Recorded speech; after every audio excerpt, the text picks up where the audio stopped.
This is Akashvani. In the program Spotlight, now we bring you a discussion on inaugurations of road, rail and power infrastructure project by the Prime Minister. The participants are Dr. Kirit Shantilal Parekh, former member Niti Aayog, and Sonu Sood, anchor. Prime Minister Narendra Modi inaugurated, dedicated and laid the foundation stone of over 30 development projects worth more than 56,000 crore rupees in Adilabad, Telangana today. He will also be going to Tamil Nadu, Odisha, West Bengal and Bihar in this 3-day spree till Wednesday, and he'll be inaugurating various development projects. In fact, 2 days back, PM dedicated to the nation and laid foundation stone of multiple development projects in Begusarai, Bihar, worth more than 13,400 crore rupees, in Aurangabad, Bihar, in Krishnanagar, West Bengal, in Dhanbad, Jharkhand, and for multiple oil and gas projects worth about 1.5 lakh crore rupees across the country. To discuss this exciting development, this major milestone in our nation's development journey, we have with us Dr. Kirti S. Parekh, former member Niti Aayog. A warm welcome to you, sir, on Akashvani. Good evening, and I'm happy to be here. Yes, sir. To begin the discussion, we'd like to know from you the significance of these multiple infrastructure development projects which have been, either the foundation stone has been laid or they have been dedicated to the nation today, and in the coming 2 days, the mega plan is there. How do you see this, across the nation in different states, this initiative the Prime Minister is taking? How important is this for boosting and maintaining a stellar pace of economic growth? We have considered the importance of infrastructure for economic development almost from our first 5-year plan onwards, way back in the 1950s. And I think successive governments have improved infrastructure significantly. But I think what the current last 10 years has seen is a phenomenal growth in infrastructure all around of different kinds, not only railways and roads, but also air traffic, airports, and so on and so forth. Electricity availability is also increased dramatically. We used to have a constant, almost a chronic deficiency in power supply. That has been wiped out. And I think we are also moving gradually, or not very gradually, very rapidly, I would say, towards cleaner and net zero clean electricity. So I think giving people 24/7 electricity at a stable voltage is extremely important for a variety of industries, for consumers, and so on. And it makes it good infrastructure where you can go from one city to another in a shorter time without interruption is very important for reducing costs and also increasing the availability of goods in different parts of the country, as well as thereby stimulating growth. And a rapid growth can happen. We have an excellent infrastructure, not just of one kind, but of all kinds together. And I think one must congratulate this government for its outstanding success in pushing infrastructure further over the efforts of the previous governments and developed it in many areas to a world-class level. Modi government's performance and history is very good in terms of completing projects not only in time, but I would say in ahead of time, and setting very definite and short-term targets for everything it does. As you very rightly pointed out, that in these 10 years, we have seen that intent has been turned into reality, and projects which are announced, they are often dedicated to the nation before the date which was initially envisaged. That has been made possible in a great measure due to digitization, due to umbrella schemes like PM Gati Shakti Master Plan, which ensures that there is multimodal connectivity and there is seamless transportation network using the different modes. So the quality of all modes have been significantly improved.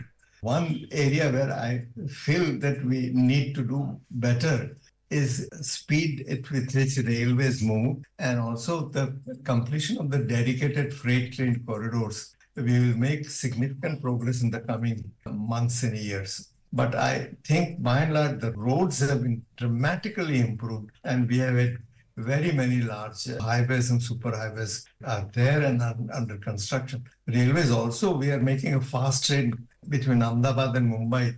Super fast train is being constructed, and I think it is about to be launched. So these are also projects which have taken place, which are really bringing us into the new era of rapid movement, rapid connectivity. And this connectivity is extremely important, as I say, for economic growth and for bringing goods to consumers at a lower cost.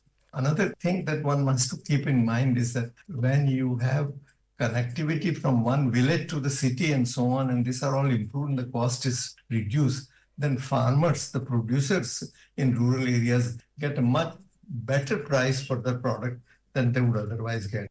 24/7 uninterrupted stable voltage electricity means that consumers do not have to spend money in installing voltage stabilizers.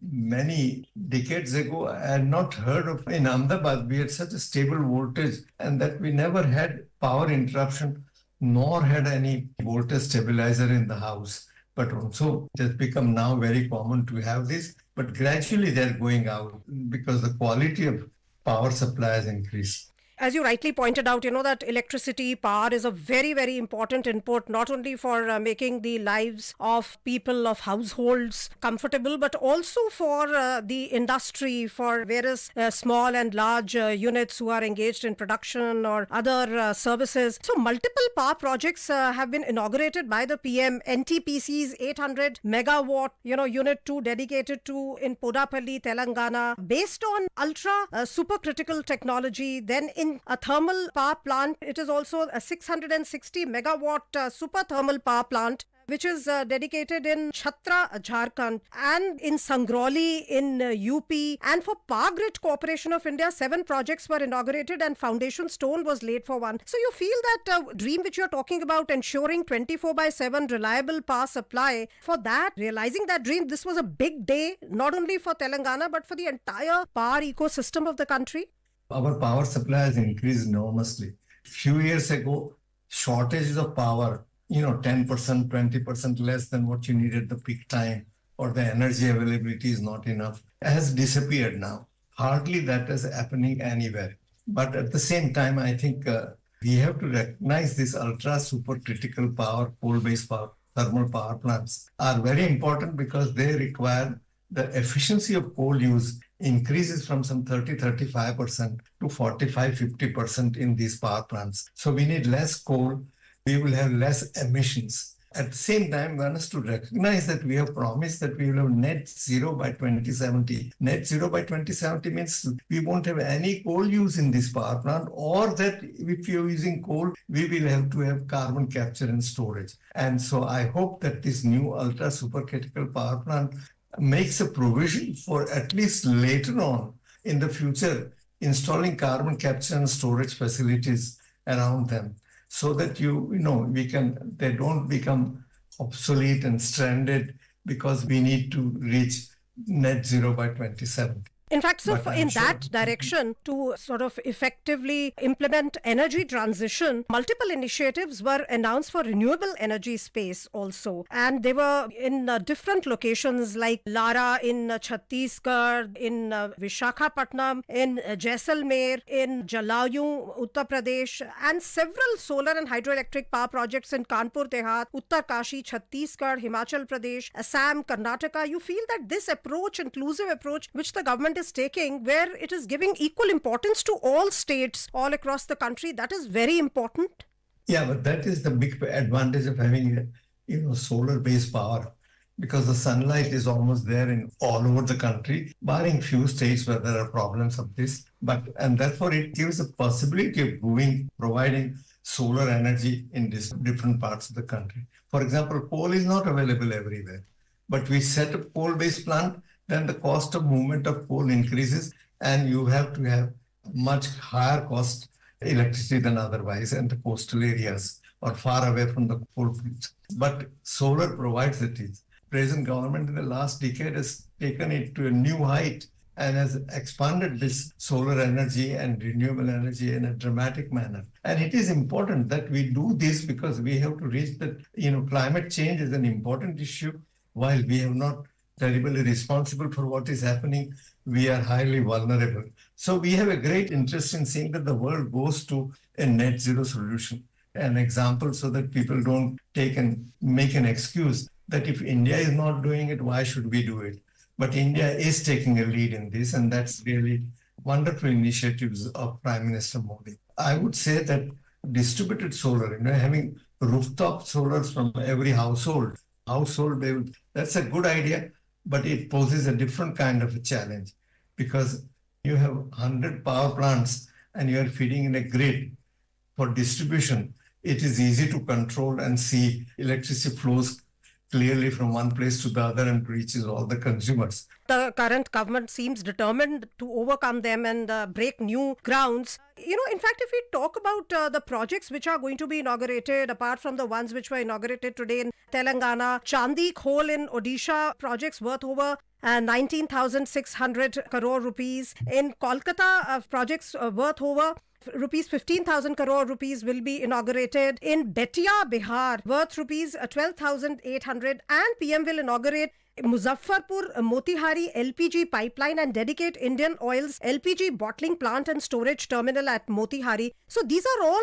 small towns, areas which were backward till some time ago. How do you see the collateral benefits of these mega projects in terms of employment opportunities, in terms of boost for MSMEs and the overall development of these regions? See, these mega projects don't by themselves create in themselves too much of employment, excepting like roadways you're constructing, there is a lot of employment. But if you're building, let's say modern, you have to improve your airlines, buy aircraft from somewhere, then it doesn't really create that much of employment. But when you are doing many different kinds of projects, there is a fallout effect. The backward linkage is that people supply goods, people help you in maintaining this, in doing repairs and so on, and you can create a lot of employment. But the major benefit of infrastructure is that production cost can be reduced, consumption and distribution cost is reduced, and therefore there is a huge incentive for people to increase the economic activities in the country and thereby generating a lot of employment.